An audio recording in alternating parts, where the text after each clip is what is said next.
Well, hi, you guys. It's Mitch. You know, before we get too much further along into these orb journeys, I thought it might be a good time for us to engage in a little bit of a thought experiment in order to make this whole experience more rewarding for all of us.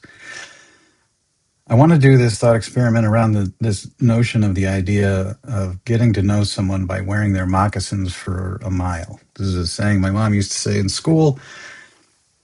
I want to make sure that we're all very clear about what it's not. You know, they say to understand someone else, you should look at the world from their shoes. But I'll tell you, I've put on somebody else's shoes before in a locker room, and the only thing I remember about it, a whole experience, was that they weren't my shoes. They were the wrong shoes. I took them off right away. But if you wear someone's moccasins for a mile, someone's shoes for a mile, then you start to feel the wear of the shoe, and every step you take has a little different decision behind it. So the other thing I like about it is that it's still temporary. It's only a mile. You know, we're not asking you to chop your feet off and put someone else's feet on and walk around. Like that would be pretty traumatic. So this is just a mile in their moccasins. At the end of the mile, you take it off, you give them back to them, and you say either, "Oh, I see why you think that way," or you say, these are fine. You're just being a jerk. But either way, you know better, right? Like you have some perspective. So the uncomfortable assertion that I'm going to make for us to think about this time, this thought experiment, is very simply something that I want you to think about for the next 7 days, for a week. Just you don't have to wear anything.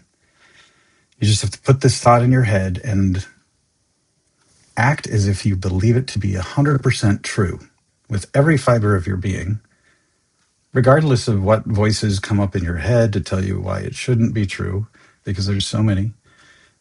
Okay, so let's just acknowledge what I'm about to say. Definitely not true. Okay, that's fine. I just want you to pretend. Just spend a week pretending. And then at the end of the week, like mark your calendar. At the end of the week, stop it. Stop believing this, what I'm about to say. And then let's talk about it, because I think that then becomes a little bit more interesting conversation than if I just tell you something and then we talk about it immediately.